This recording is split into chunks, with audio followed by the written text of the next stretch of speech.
That's it. Good evening, folks. Woo!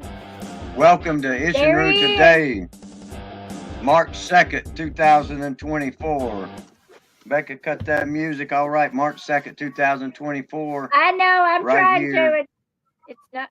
It's not wanting to go off. I got it Oh, off. Okay. there we go. Two, It two wasn't thousand wanting to March work. 2nd. Thank you.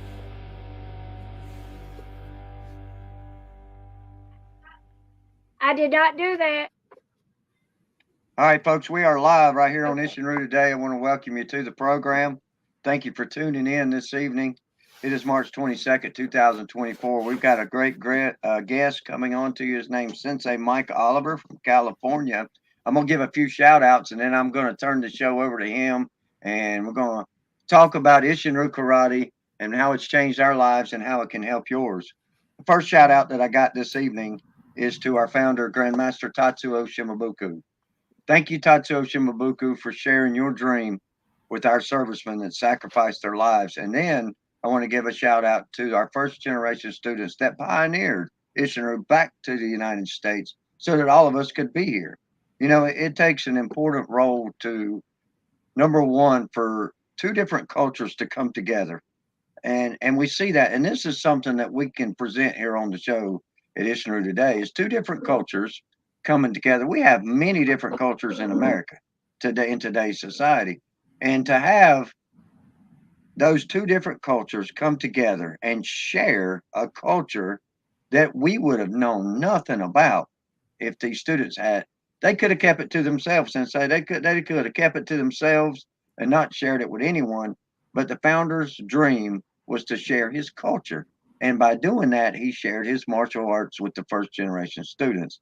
You guys were young men back then, guys. I want you to think about this. So if we get back in the car and we go back a little bit, they were young men and they were children protecting our country. And they had training on their mind, they had war on their mind, they had things going on in their life. And to compensate and write these things down and bring them back, one heck of a job, man. I mean, I couldn't do it. I salute you. So, and then our second generation students for taking it and spreading it abroad to many different locations throughout the United States and now even intercontinental into India, Peru, many different places that Isshinryu has spread.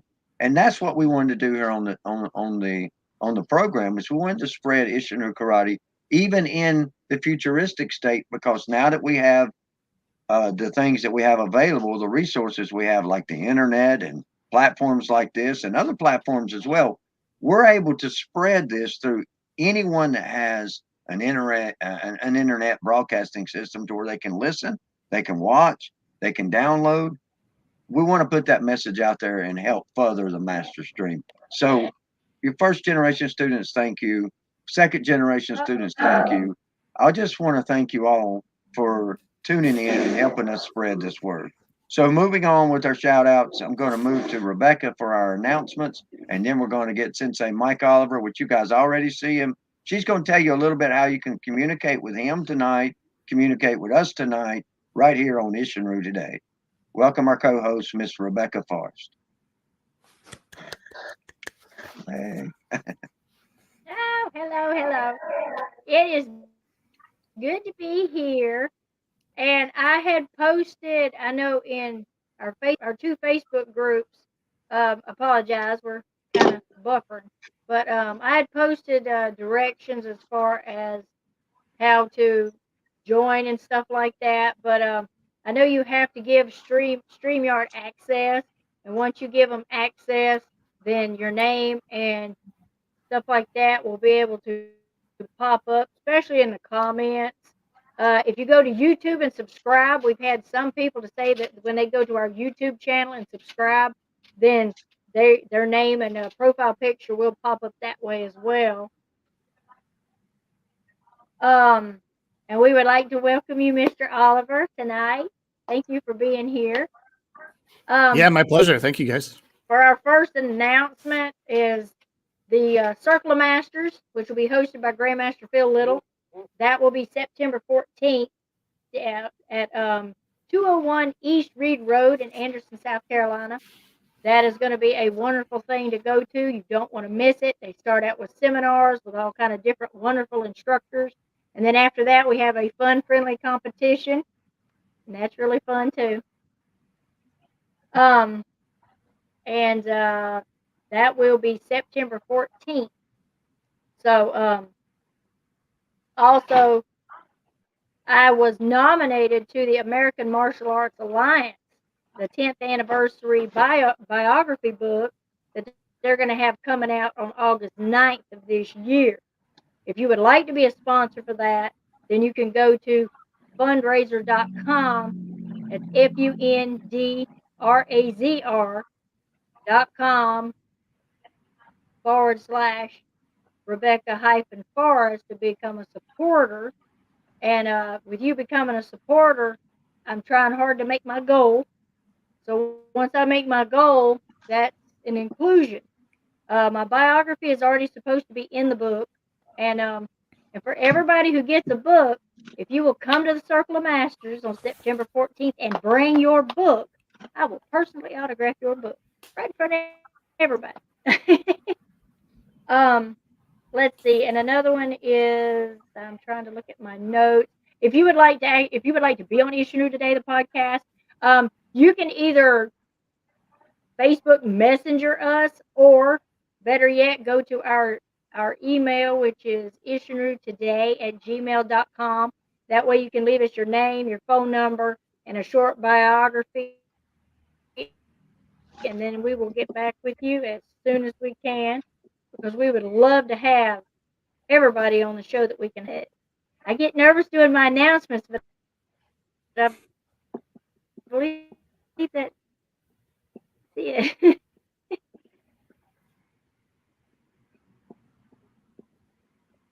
Oh, back to you, Mr. Host. All right. Well, guys, listen, thank you for Back the to announcements you. taking consideration. So we're going to turn this program over to Master Sensei Mike Oliver.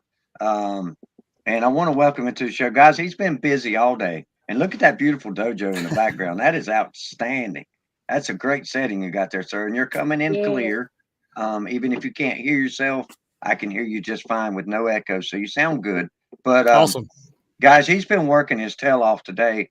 I taught a short little seminar, but he's been running a tournament all day. When I scheduled this, I didn't take in consideration of the time gap difference. We're on opposite sides of the United States. I mean, I'm at the very end in North Carolina, and if you draw a straight line from North Carolina all the way across, you go to California. And I hope Sensei isn't in that big blizzard that y'all have there. So, No, we're good. It's a few miles up the hill from us, so we're okay. We don't have to worry about that, thankfully. well, Sensei, share with us how the tournament went today. It was good. It was just an in-school tournament. I say that though because we still do invite another school. We have kind of a sister school, a friend of mine that I've been training with for a long time too. We have the same teacher, so we invite them, and it's really great to see our young and older students get together in camaraderie and very healthy competition. And we were just talking afterwards how we're seeing our students get better because of this good, healthy competition. So it's really cool to see. It's a great way for them to practice competing in a safe environment with people around people they're used to before they may want to go out and compete out in an open tournament.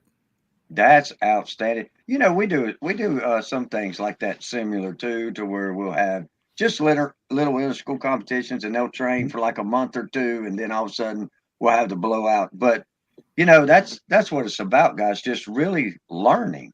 Today we were working on some things at the dojo, and we had one guest. His name was Doug Hedrick from Tennessee, and I've known Doug for a long time, but he trains under Grandmaster Chris Sproul in Isshin Jiu-Jitsu, which is Isshinryu katas done on the ground. And it was just a great learning day. It wasn't I'm bigger than you or nothing like that. It was just a great day of sharing and learning. And I think what you're doing right there is outstanding. Now, I got to give him a shout out, guys, and I'm going to let him tell more about it because he does some wonderful stuff for Isshinryu Karate that you guys, I'm going to be a part of, but I want you guys to be able to be a part of it too. He's got a program for Isshinryu that I was reading, and he sent me this link, and I want him to kind of share with you guys about that before we get into our interview, if you don't mind, Sensei. Yeah, absolutely. So back in 2009, 2010, I met a gentleman. His name was Tom Callis. Tom Callis isn't trained in Isshinryu karate, but he was originally in kind of the West Coast Taekwondo team with Ernie Reyes, that crew out here. And he got well known for his huge school up in Reno, but also for consulting and helping schools.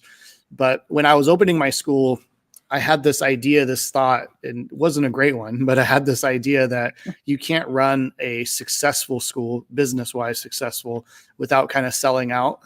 That was my idea. So I thought I'll just train a few people here and there, but I'll keep it real, right? But he really told me that, no, there is a way to teach authentic martial arts and be true to yourself and true to the art, true to the culture, and still make an okay living to feed your family. So I took his lessons, and one of the things he did, he had something called the Ultimate Black Belt Test, where he brought martial artists from all over the world together, 100 of us, to do this test of what would be the ultimate black belt test. What would it be like? So I borrowed some of those ideas and tweaked them a little bit to make it adaptable for Isshinryu. But the idea is to live a really solid black belt lifestyle for 1 year. And so we broke it down as this challenge where our candidates, both black belt candidates in our school, and we open it up to other schools now, can join us to do 50,000 push-ups, 50,000 sit-ups, where you run, walk, bike, or swim 1,000 miles over the course of the year. We do 1,000 acts of kindness.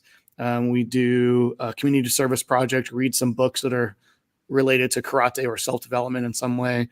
1,000 rounds of kata, 1,000 rounds of sparring. So we just get in there and live the life for a year, and we keep track of it. We support each other, and it's been a cool thing here in the dojo too, because it's not just the candidates that are doing this. It's the rest of the dojo kind of getting behind them and cheering them on, and sometimes getting in there and doing their runs and their kata and their rounds with them too.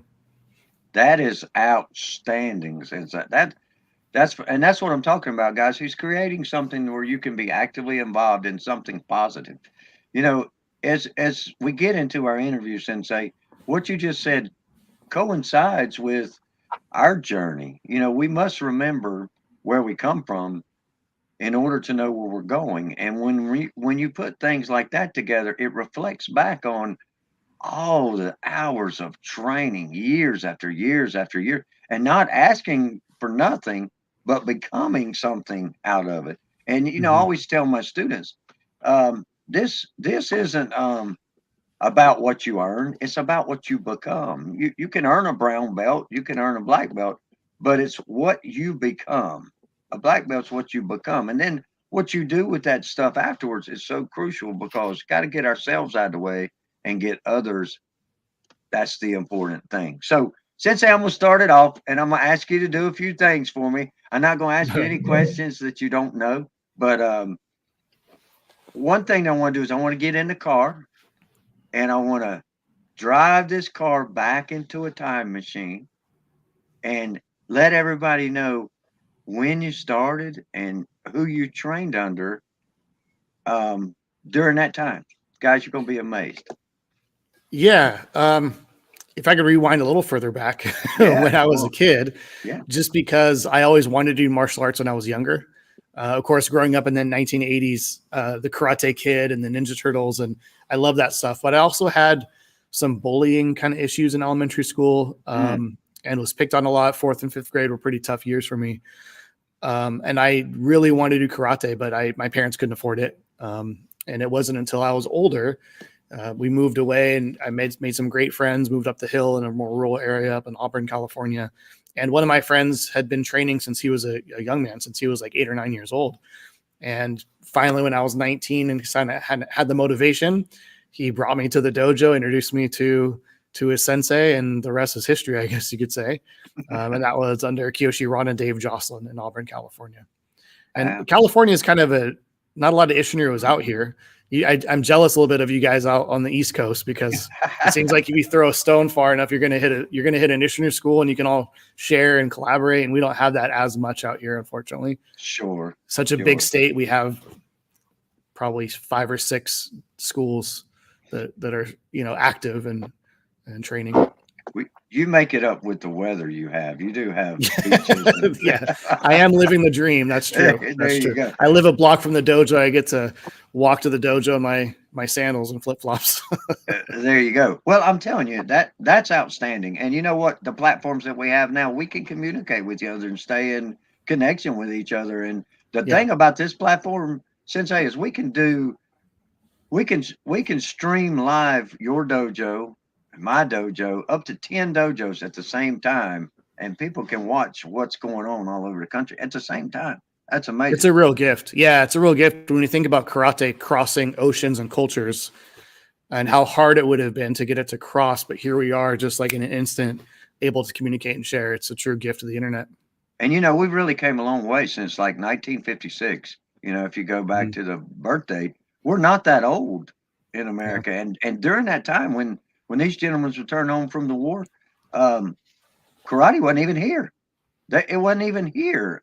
They had boxing and judo, I think, was Mhm. here and established. If I'm right, if I done the thing, I don't want to say anything that isn't right. But I think you're right.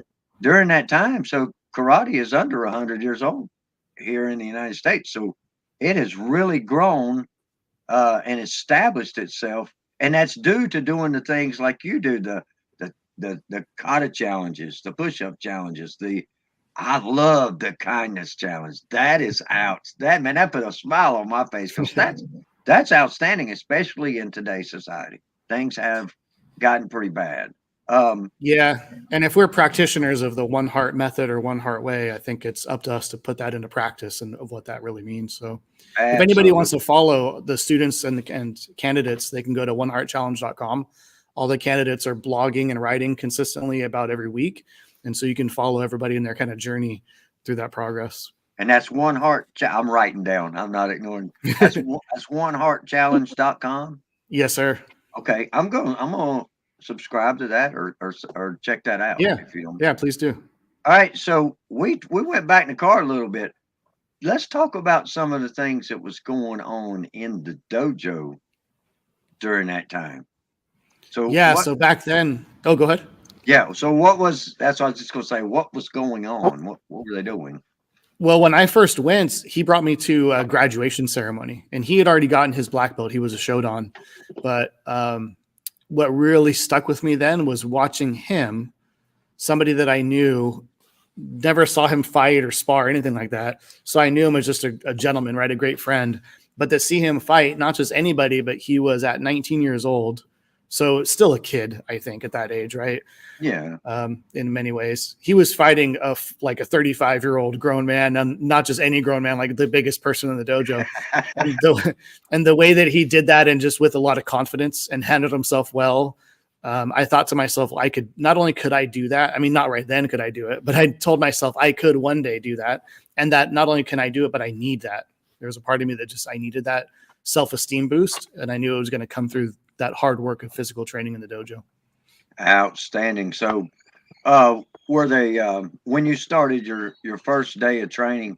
Uh, what was that like? I tell my students, I was like, look, I asked them, what do they look for in an instructor? And when they tell me that, in my mind, I'm not so much just testing them. I'm really trying to improve myself because what they tell me they're looking for is what I have to become. And you was looking for something that day, and Mm-hmm. now look at what you've become because of it. Yeah. So somebody took the time, and when I ask a student that, I'm like, okay, well, now let me tell you what I'm looking for in a student. This is my expectations of a student. So we're going to work together as a teacher and a student to accomplish these two things that we both want from each other. How do you feel about that, Sensei? I think that's a great thing to do, and it's good to get that commitment on both sides. When I'm meeting with the family for the first time, if it's a young student, I'll meet with the parents as well, and we'll make that same kind of agreement that I need basically three things from you is what I need. I need time, so you got to be here at least a couple days a week minimum to Absolutely. continue your progress, and some commitment. You can't just do it 2 days a week once. You got to be consistent, and then some enthusiasm. So just come in with that ready to learn mindset. And then if you give me that, I'll give you the same thing. I'll always be here on the set days that we say we're going to be here, and we'll make that trade and we shake hands and go from there. Outstanding. Now, when you started, were they doing the, let's see, what year was that when you started? You said 1999. 1999. So you were doing chart 1 or 2 or movements 1 or 2. Hmm. Um, Yeah, upper body basics number 1 and 2. Yeah, first day. Yeah, yeah, and over and over again. it took me forever to get those things down. I couldn't get them down. I was trying my best, but I could not. And it took me forever. But you know what? I'm still working on them. That's what I was getting ready to say. I'm still working on them because every time that a new student comes and we do it at the beginning of class and going through those with the students, every time, Sensei, that we go through these, I learn something new. Yeah. And I'm like, man, it took me 40 years to get what you're getting in one night. Yeah. Yeah. So It's that amazing was, how much we learn from teaching, huh? It's a yeah. gift. So that was going on when you started. Because Oh yeah. what I wanted to kind of do is set a platform of, you know, even though we're from different parts of the country, and it may be mine, am I coming through clear? Or Oh am no, I? you're good. I just want to make Oh, sure my okay. earbuds weren't falling out. Even though we're coming from Right different now, yes. parts, even though we're coming from different parts of the country, we still share the same similarities. So no matter where we go, we still have someone of an avenue that we could go see. Rebecca, if you went to California and I sent Sensei Oliver, I said, Sensei Oliver, Rebecca's going to California for a clinic or something. And we usually have class on Tuesday and Thursdays. If you have class that night, could she attend? She's going to be familiar with the concept and the standards in which we run our operations. Yeah, absolutely.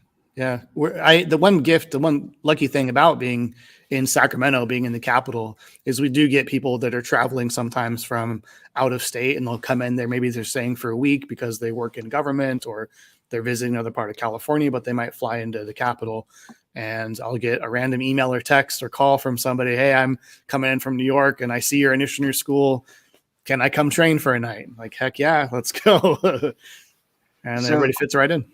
so let's talk about now that you've been in there for a little while. You've been doing your upper body basics 1 and 2, or chart 1 and 2. People call them everything, but they're pretty much your upper body basics for Yep. movements 1 and movements 2. And you got up a little bit in rank now. How did it change you as a person, or did it? It may not have, but how did it change you? Definitely more confident for sure. Yeah. I mean, if somebody had told me that I was going to be teaching karate, I would have said they're crazy. You got that right. I would have said they're crazy. Getting up in front of people, right? Doing something like this, that wasn't going to be happening. So it gave me a lot of confidence in myself for sure. Did And the bullying stop after a certain amount of time of training, or were you just able to mind control, handle the situation a little bit better mentally? well, most of that bullying mostly happened in school when I was a kid. Right. When I moved to a different school, I made great friends and had no problems anymore. Oh, But it great. was always in the back of my mind, knowing that I never really settled that problem. And so it could happen again. And I can think back, even as I got older, as an adult, well, young teen before karate, that there were times where I wouldn't say bullying, but being afraid of conflict, right? Being afraid of disagreement or conflict. And then through training in the martial arts, because we embrace conflict and we're resolving it at the most extreme, maybe not the most extreme, a more extreme level than most people are. Yeah. Then the other kinds of conflicts at work or with peers or relationships, those aren't really scary anymore the same way that they were before training. And you know, that's kind of where I was getting to, and I think Rebecca's dropped off, but she'll be Oh, back. okay. We're running off the same internet, and we do have some storms coming through, so it may have kicked one of us off. But so I apologize for that. Uh-oh. But you know, as we experience life, um, those things seem to help us grow with our martial arts in our mental aspect, how we address things verbally, how we approach things, and more importantly than that, the situations and the atmosphere that we allow ourselves to be around. Does that kind of make sense? Did that happen to you? It happened to me around around green belt level is when I really started to change as a person. You know what I'm saying? Because I started early too, and, and I know a lot of it had to do with my age maturing, but when I started experiencing life, it really helped me through these situations. Yeah. Oh, absolutely. Yeah. I had, well, 10 years ago when my daughter was born, my wife's water broke at 25 weeks, excuse me, at Oh my God. 25 weeks. So she was on her way to being super premature. Thankfully, they were able to kind of stave off labor until 28 weeks.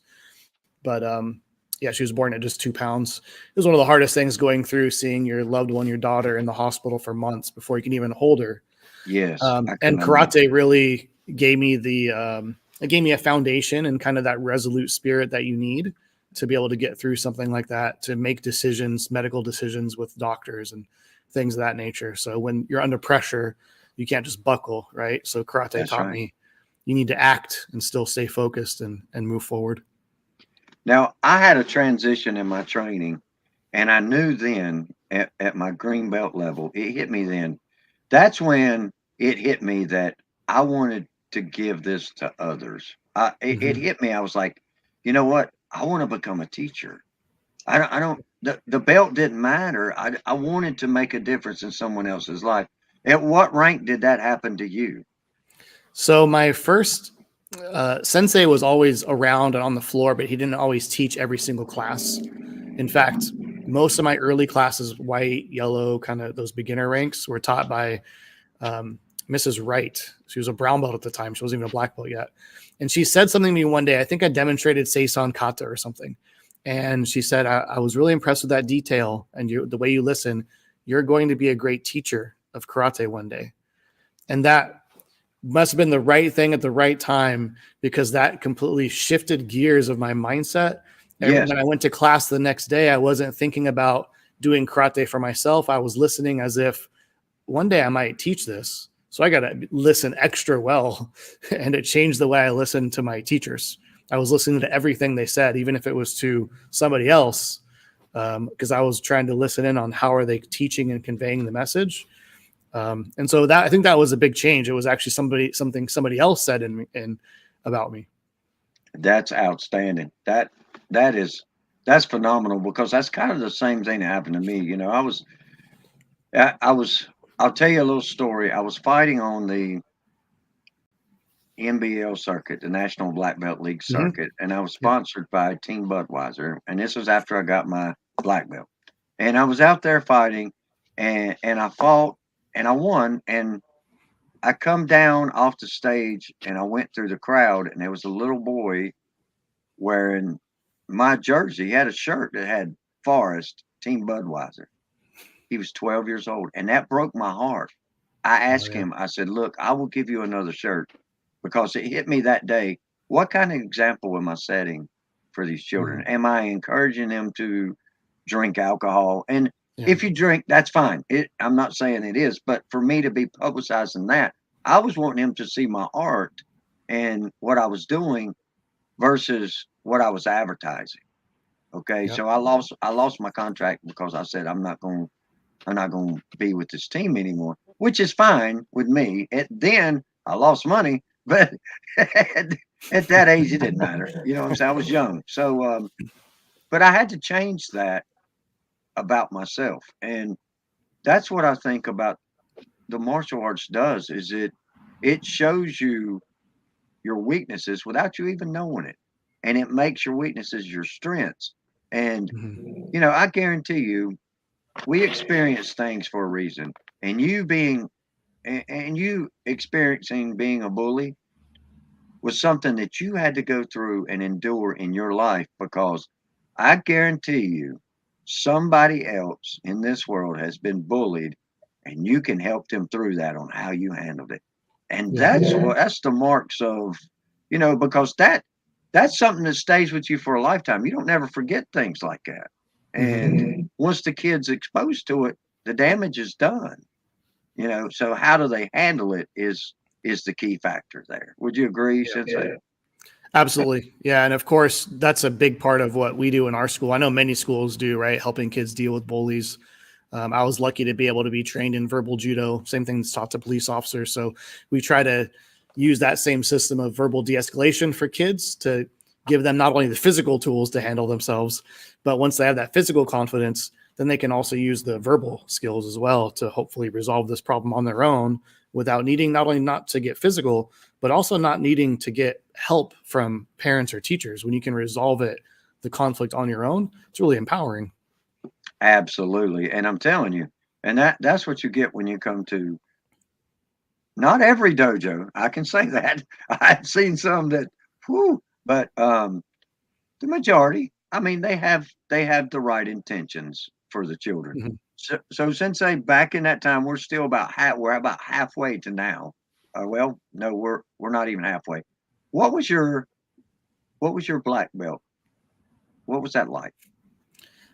So that friend of mine, Philip, Sensei DeBoard, I should say, ended up starting his own dojo here in Sacramento, about a 45-minute drive from our sensei school at the time. And he asked our sensei, is it okay if I take Mike down the hill to help? I was a brown belt at the time, or excuse me, purple belt at the time. Is it okay if I take him down to Sacramento to help kind of teach a little bit, help assist in classes, and take him under my wing? So for kind of some very formative years, from our purple belt, like kind of blue belt, I don't know how you're familiar with, like intermediate rank, right? All the way up through black belt, I was training with him. And he started training before me. And even though he was a kid, it was, from stories I've heard, it was pretty rough and pretty old school. And he went right back to that training when he took us and started up his own school. So it was a very challenging time. My brown belt test is very memorable. We were at a community center, and usually we had like a really big room to use, but for some reason it was used that day, and they had to move us to this little ceramics room where they did like macrame and ceramics. So the floor was covered in this fine, like ceramic dust. So it was super slippery. And there was only 3 of us in the dojo. It was a small class because he'd scare people away with the workouts we were doing. But I started sparring, and then they just kept rotating through me, right? And I just had to stay in over and over again. And finally it clicked, like, oh my gosh, I think this is my brown belt test. But I just got kicked from one side of the floor to the other in the ceramics room, dodging macrame hanging from the ceiling and slipping on dust on the floor. But with him, I did finally go back up the hill, back up to our original school to test for Shodan too. That is outstanding. So now let's move the car. Let's hit that gas pedal a little bit, and let's head up to the current status now. Have things changed, or are they the same? I think things have changed for sure. I get to run and live my dream. I mean, I've been teaching full-time professionally since 2007. When I first started teaching for my sensei at his school, and then now at my own school here. So I'm lucky that I get to, this is my career and my hobby, I guess, and passion too. So yeah, I get to come into this beautiful space every day around good, like-minded people and do what I love. That's outstanding. Now, what about the audience? What about the audience that we're teaching? Uh-huh. Did we have to, I think we get the same message, in my opinion. I get the same message across to them, but I have to take different avenues now that I didn't have to back then. You know, the old school way was, okay, you know, like what you said, I'm getting the shit kicked out of me here, you know? Yeah. And nowadays it's kind of a little different atmosphere. They're still getting, you know, the cardio, they're still getting the hard training, but the contact's a little different, even in, you know, depending on where you go, I guess. But the contact is a little bit different, and how you approach that. We got to be careful now so that we don't get, even though we got good intentions, and out in the, when we go out the dojo door, the bad guy don't care if our face hits the concrete. But these children aren't used to that. I don't know if it's society has changed the way they think, or they've got more things to keep them occupied. But let's talk about the now situation versus back then. I think things have changed. I only started teaching full time in 2007, but even from then until now, I'm seeing a shift in a mindset of kids. Those COVID lockdowns probably didn't do any favors either, Yeah. especially with kids that were out of school for that period of time. There's a real lack of resiliency. It seems like less resilient than kids were when I first started teaching. Young men in particular, young boys, or you hear a lot of complaints sometimes of, oh, I skinned my knee, I can't do this. And I think about, gosh, I would never have said that to my coach or sensei. Like, unless my foot is falling off, like I'm going to do this class. So there is that a little bit, but I think it's up to us to teach, like, what does it mean to be resilient? What does it mean to stick to things when things are hard?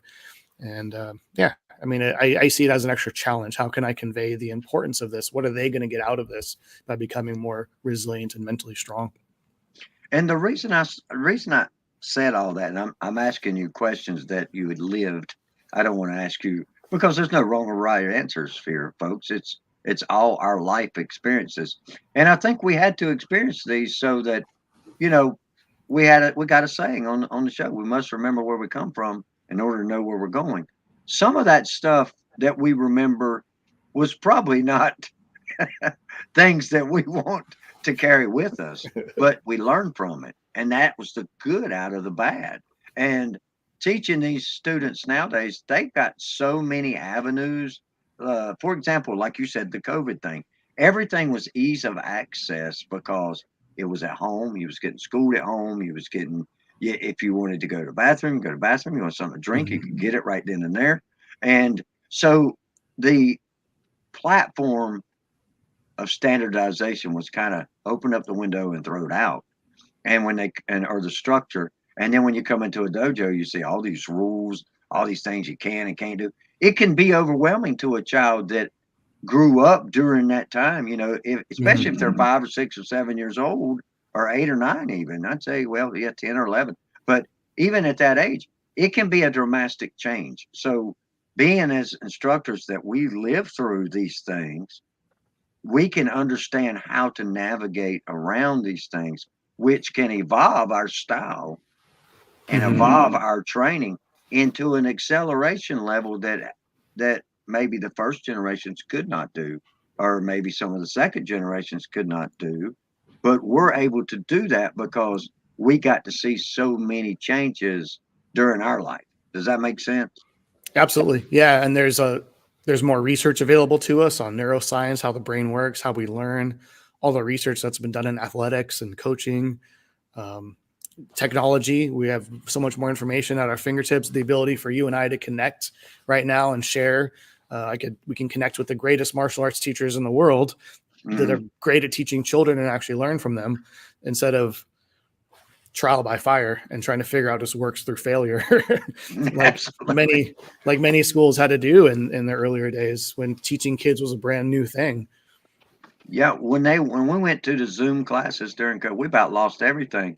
But we had a few students that were still they now I can say this, their time and attendance slipped a little because if they didn't feel like doing it that day, they just didn't click on. But the ones that did, I knew nothing how to operate Zoom, or I was like, Zoom, what is that? Yeah.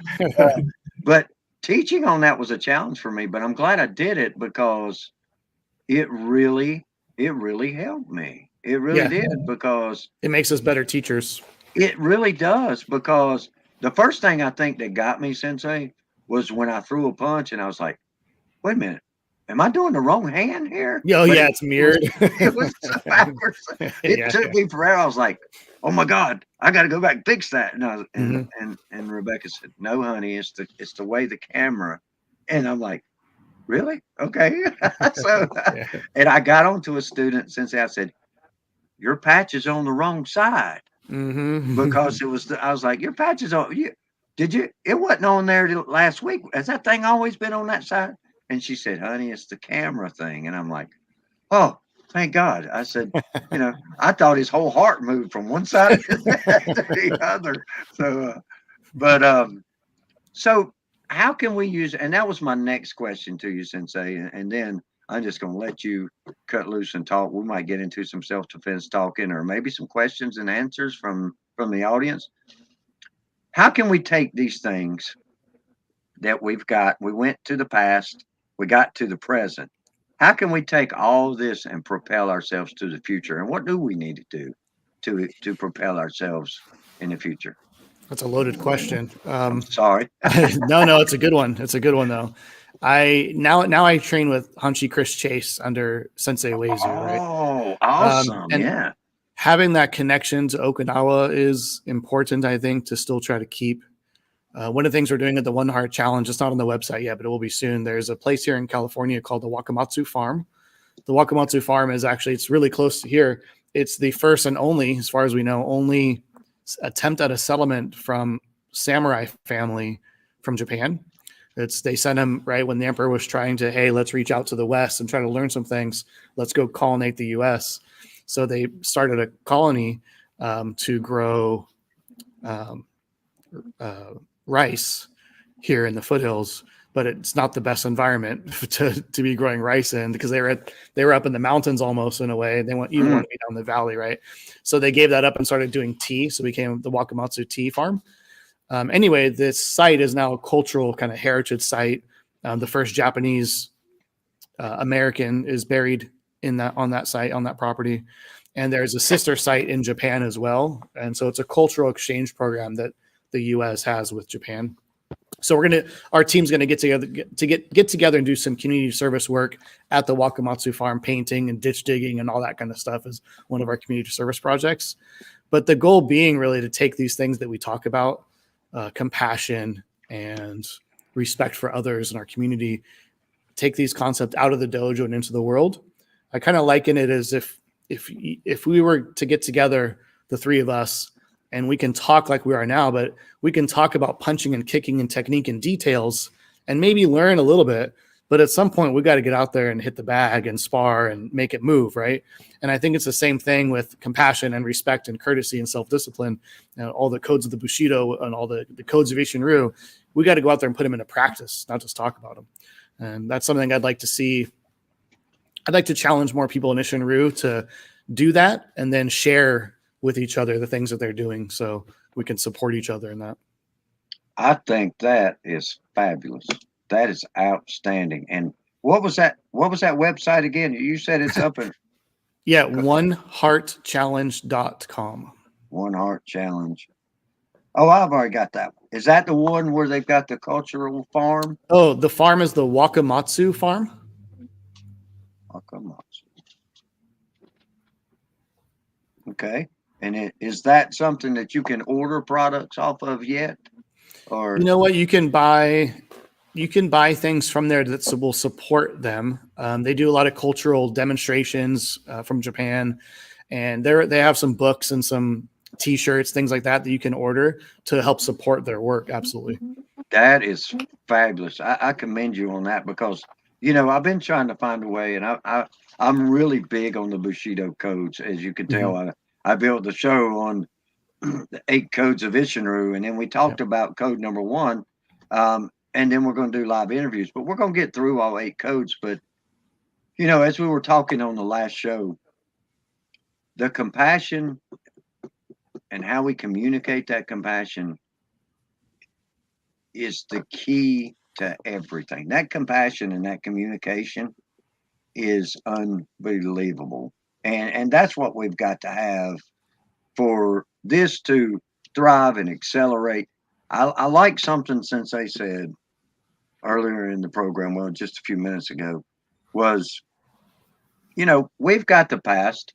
It's up to us to preserve and protect that past, but it's also up to us to promote that past as well. So as we protect and preserve it, we've also got to promote it. And what a wonderful way to do that with this agricultural Okinawan agricultural farm. This is phenomenal. I mean, I've never been to Okinawa, but to be able to have a little piece of that culture, that was Tatsuo's dream, to spread his culture. And that was probably the biggest part of his culture, and the communication that we're able to do, like you said, on here tonight. So that's the driving force. That's the driving force for our system to survive and accelerate. We learn more now And I don't think Tatsuo was nowhere near done. Unfortunately, he was taken from us in 1975. And Angiezu is his videos, man. He was such an inspiration to me. Watching his videos when Panther Productions come out and had Yeah. Angiezu on there, the power that man displayed in his punches.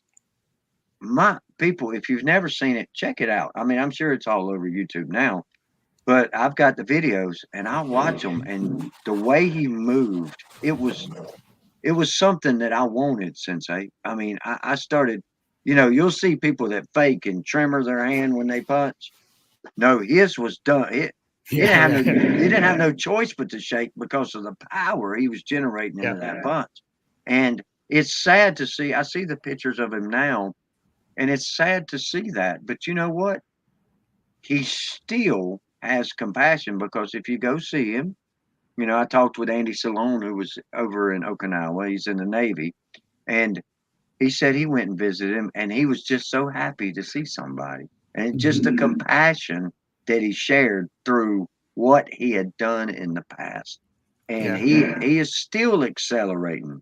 Isshinryu Tatsuo was nowhere near finished.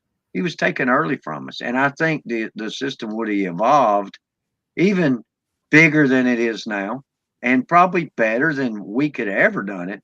But each one of us that connect with each other is one piece of Tatsuo's dream evolving into what he wanted it to be. And that farm that you're talking about and the things that you're doing with the Kata Challenge, folks, that's phenomenal. That's just a resource that we can reach out and support Sensei Oliver, support these things.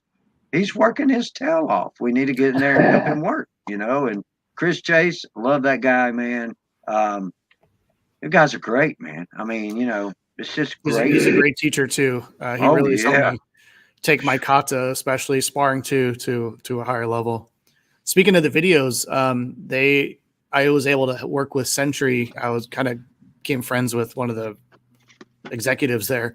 We were able to work out a deal with Century because they own the rights to the Master Wazu's videos for a long time. They still do, but we were able to work out a deal where they gave the rights back to Sensei Chase and Master Wazu. So we're able to, if you go to oikka.com, you can purchase the videos there, like digital format of them. And that money kind of helps go to support. You can also buy them from Century, but it's kind of cool to actually support oikka and support Master Wazu and Sensei Chase and help them out a little bit. But they're all digital downloads. I helped kind of re-encode them a little bit better encoding, so they're a little nicer quality than what you might get on the old VHS tapes for sure. Yeah, that's or even some of the YouTube rips. So it's going to be a little nicer quality too. Absolutely. The guy from Century, was it Leon Rogers? It was Leon. Yeah. Hey, that's my buddy. I love Leon. Yeah. So, Leon's a great guy. Yeah. He He really was so. Yeah, it was funny because they couldn't just give it to us. They had to sell it for contractual reasons. So we bought them for $1. Hey, a sale's a sale, baby. You know what I mean? You can't go with that. All right, folks, we got a few minutes. If Sensei Oliver, if you're good with some questions or comments, Absolutely, or questions from the audience, or just come on and say hi. Maybe you got some students here. If anyone would like to, remember what Miss Rebecca said, is hitting that comment section so your comments will pop up. And then we can ask him some questions. There you go. She put that up there. Thank you, Miss Rebecca. That was nice. I don't know how you did that, but it just popped up on the screen. You see that, Sensei? Oh, yeah. That's pretty cool. Hey, I like that. So I'm over here looking to the side. So, Sensei, do you ever get down? Right do you now, ever get down this way? Or across country? I used to get out there for some tournaments, New York, Florida, New Jersey. I've been out in that kind of direction. Okay. I've got a good friend of mine that I want to visit out in Georgia as well. Sensei Strong, Bill Strong has a school out there I want to come visit. We've been talking about kind of doing an exchange. I'll go out and visit and train and teach a seminar out there, and then he might come out here and do a seminar out here for us. So I'll get out there. You're still there. I hear you, Becca. Well, that's outstanding, because when you go right through, when you go through Georgia, you got to come right. I'm gonna put a plug in here. But when you go through Georgia, you got to go right through North Carolina. Okay. That's where I'm at. All right. That's where I'm at. So when you come through, hit me up or something. We'll have lunch or do a little Absolutely. workout or something. Yeah. I'd love for you to come down. Oh yeah, that'd Rebecca, be really fun. do we have any questions or comments from the Mhm. audience or anything yet? I don't see any right now, but Okay. that's All why I right. put that one in there, that comment in there in case they see it. They're watching from our Facebook Isshinryu Today podcast page or the Yeah, it Facebook streams group, in other live. words.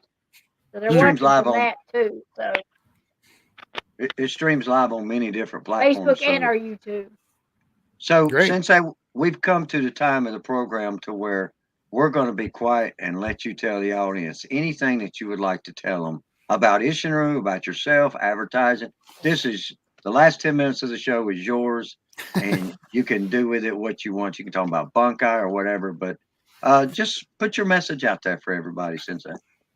I think just taking some of those things we talked about out of the dojo and out of the world, that'd be really cool to see Isshinryu do. And it'd be really nice too to see a little less politics between dojo. Everybody is always welcome at mine. Same here. It's not always the case in all schools. I haven't turned anybody away coming from out of state or anywhere that wants to come train with us. In fact, I think it would make us good. It would be good of us to heal some of those wounds, just like Tatsu Shimibuku is trying to heal wounds of war. I mean, those are legitimate wounds when you've got cultures at war with each other, and he was trying to do something to make it better. I think it's quite possible we can do the same thing within our own system, right? We certainly should be able to. That sounds like less of a challenge to me than than people dying in war. So Absolutely. that would be a good challenge for us to all take on together, is to find a way for us to heal whatever wounds that our sensei may have had with each other at some I point, agree. and whatever it is, and move on and reconnect as a system. Even though we might do things differently, that doesn't matter. But it's being able to train alongside of each other without the bickering and the name calling and your patch is different than my patch or whatever. Who cares about that stuff? Yeah. Well, Sensei, you hit on something there because that's one reason why I we wanted. agree. I That's one totally reason. agree with that. And I mean, I just want to add right quick. I totally agree. Okay, well, that's great because Go ahead. that's one reason why we did the program was we wanted to create a non-biased, non-organizational program that we all fall under the same umbrella. And that umbrella was built by Tatsuo Shimabuku, and that's Isshinryu. And his idea was for it to branch out. And, Mhm. it's not, no matter what anybody does, if I did, for example, folks, if I did say Sankata and I did it 5 times, I guarantee you there's something different in all 5 of those that I did. So you could say, well, your kata's inconsistent. Well, it could be. I could be visualizing something different that I'm doing in kata number 5 than what I was And it doing in does it kata number different. 2. So Mhm. it's going to happen. And, we're going to have different appearances. We're going to have different approaches, but that's what makes us grow. That's what makes us get out of our, you know, box, if you will, and step out of the outside and say, now, Sensei Oliver showed me that here's what he's doing here, or something I can be doing here. And I shared something with him. Now he's got 2 avenues of self defense, and I got 2 avenues of self defense. Yep. It doesn't matter who taught who what. It doesn't matter what color was on that patch, didn't do nothing for him. He had to do a side block or he had to do a straight punch, just like I had to for his safety. Don't hit me. I'm a member. I'm gonna hold that patch up, and somebody's gonna punch through it and hit you in the face. Don't matter which patch you got on. So Yeah. we need to get rid of that. I don't know if you know this guy, but I do. His name is Jesus Jimenez. He's from Mhm. Peru. He says Mhm, mhm. hello, and I'm gonna tell him hello too. Hello, Sensei. Yes, sir. He's one of my buddies, man. He's like a brother. I love him. Jesus, thank you for listening to the show, and Sensei Oliver's really put on a great testimony here, and I appreciate what he's doing because he's really got the Jesus. same passion to spread Isshinryu, Puerto Rico. I'm sorry, Peru. He's going to kill me. He's going to kill me because he always says Puerto Rican karate. It's Okay, great to see Isshinryu all over the world, right? South America, India, and I know everywhere. Hanshi Chase travels all over the place. He was in India and in Europe and teaching, and it's great to see that happening. Yeah, hopefully we can. I may have to send him some Wawa coffee so we can get him on the show to talk about the Puerto Rican coffee. Oh yeah, That's a big thing that him and Ronnie Cimarosi has going on with each other. I don't know if you see their post all the time, but they're giving each other a hard time. It's about their fun. coffee. About their coffee, yeah. I love it. But anyway, Sensei, I do think that what we've talked about tonight has been a positive impact on Isshinryu karate. And I think, some of the old thinking ways have kind of COVID. That's one of the good things that I think it done is it kind of said, okay, well, you're going to be in this by yourself if you don't start talking to other people. You know what I'm saying? So I think that could be one of the positive things. But I think you're right. I think we've got to pull down those barriers. We can still we can still protect and live by the standards in which we're here to enforce. However, we need to get along. We need to get along and we need to share these concepts and principles in order for our system to evolve into a larger platform and in order for our culture to survive. I think we're on the right track. I really do. Yeah, I think so too. And it seems like the tide is turning a little bit. It seems like people are more willing to connect than they may have been a generation or so ago. Outstanding. Well, folks, we've got about 3 minutes left on the program. I want to thank you all for listening. Sensei Oliver, it is a true honor, and I hope you'll come back and share your knowledge with us right here on the show. And maybe next time we can get up and maybe do some moves or something and bounce off each other. But thank you so much. And this is the way we make Isshinryu grow, and this is the way that we get to communicate. Most of the time, we have to wait till everybody decides to go to one tournament before you see everybody. This is a way that we can see each other through the year, and I think it's a great way to connect. And I just want to say thank you so much for coming on the program tonight. You was our first guest. Cool. I'm glad I got to be your first video guest on this. Now, guys, I do have about 7 or 8 years of shows on blogtalkradio.com. If you'll go on there, you can only listen. It doesn't have video. This is the first time doing video shows. But you can download those and listen to some of the podcasts that I have saved on there. It's blogtalkradio.com, and you type in Isshinryu today, and you can download all this. Just like 7 years of shows, 350 to 400 shows on the channel that you can listen to, and just ignore my voice and me. Just listen to the message, okay? But I do thank you again for sharing with us, and my pleasure, Sensei. Thank you for having me. And I'm sorry about the time thing. I didn't mean to make you come on so early on a Saturday. Oh no, that's okay. No, we finished. It was in school tournament. It wasn't too big. We were done by around like 1 o'clock, so it was a pretty fast moving one. Okay, so we had plenty of time. Thank you guys listening to Isshinryu today. We will have Sensei Oliver back on the program because we have a lot more to talk about. God bless you all. Definitely. Good night. One Heart Way. Kiatsu, Ray. And we'll see y'all next time, next Saturday on Isshinryu Today. God bless you. Good night. One Heart Way. Absolutely. You're welcome.